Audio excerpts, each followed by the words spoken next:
Hi hello welcome to our channel. This is Balakrishna. కలియుగ ప్రత్యక్ష దైవం శ్రీ వెంకటేశ్వర స్వామి వారి దర్శనం కోసం పరితపించని భక్తులు అంటూ ఉంటారు. అయితే ఇటీవల వరుస సెలవులు కావడంతో రెండు తెలుగు రాష్ట్రాల నుంచి కాకుండా మొత్తం భారతదేశ వ్యాప్తంగా స్వామివారి దర్శనానికి కొన్ని వేల మంది క్యూ లైన్ లో ఉన్నారు. దర్శనం టికెట్ల కోసం, టోకెన్ల కోసం భూదేవి కాంప్లెక్స్ వద్ద పెద్ద ఎత్తున తోపులాట జరిగింది. ఈ క్రమంలో చాలా మంది చిన్నపిల్లలు, వృద్ధులు రకరకాలుగా ఇబ్బందులకు గురయ్యారు. కొద్దిమంది యువత ఏకంగా గ్రిల్ తోసేసి వెళ్ళిన పరిస్థితి, మరికొంతమంది ఈ టికెట్ల జారీలో జరుగుతున్నటువంటి ఈ జాప్యానికి అక్కడ ఏకంగా ఆందోళనకు దిగారు. సో ఈ క్రమంలో మనం ఇక్కడ చెప్పదలుచుకుంది ఏంటంటే, ఈ సెలవు దినాల్లో మామూలుగానే రద్దీగా ఉంటుంది. ఈ సెలవుల్లో మరింత రద్దీగా ఉంటుంది. ఈ క్రమంలో ఏ విధంగా మీరు ప్లాన్ చేసుకున్నారు? చాలా మంది ఏంటంటే అలా ప్లాన్ చేసుకుని వెంటనే వెళ్ళిపోతారు. వాళ్ళు అనుకుంటారు వెంటనే రాత్రికే బయలుదేరుతారు. సో చాలా సుప్రసిద్ధమైనటువంటి, చాలా పాపులర్ అయినటువంటి పుణ్యక్షేత్రం భారతదేశంలో నంబర్ 1. ఇండియాలోనే చాలా మంది అక్కడికి రావాలని కోరుకుంటారు. ప్రపంచవ్యాప్తంగా కూడా భక్తులు ఉన్నారు స్వామివారికి. ఈ క్రమంలో ఏంటంటే సెలవులు వస్తున్నప్పుడు, ఈ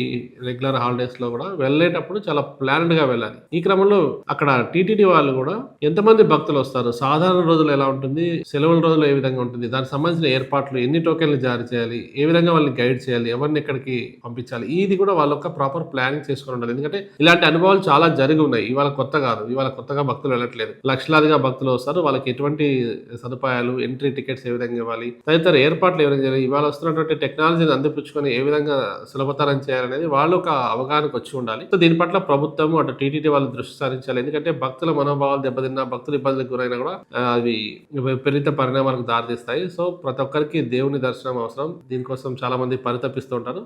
ఈ ఏర్పాట్లని రాబోయే రోజుల్లో మరింత సరళతరం చేయాలని చెప్పేసి టీటీడీ వారిని కోరుకుంటూ, అదేవిధంగా భక్తులు కూడా సంయమనంతో ఉండాలి. ముఖ్యంగా చిన్నపిల్లలు, వృద్ధుల్ని వెంట తీసుకున్న వాళ్ళు చాలా అప్రమత్తంగా ఉండాలి. గతంలో చాలా గుణపాఠాలు మనకి జరిగి ఉన్నాయి, చాలా ప్రమాదాలు కూడా జరిగి ఉన్నాయి. కాబట్టి వీటి పట్ల అప్రమత్తంగా ఉండాలి. క్యూలో గంటల తరబడి ఉండడం కూడా చాలా మందికి శ్రేయస్కరం కాదు. ఎందుకంటే ఇప్పటికి చాలా మందికి, కొద్దిమందికి హైపర్ టెన్షన్ ఉంది, కొద్దిమందికి షుగర్స్ లెవెల్స్ పడిపోవటం, రకరకాల జబ్బులతో ఇవాళ సతమతం అవుతున్న క్రమంలో అటువంటి వారిని ఏ విధంగా సురక్షితంగా మనం దర్శనానికి తీసుకెళ్ళాలి, వీటి పట్ల ఒక ప్లానింగ్ ఉండాలి.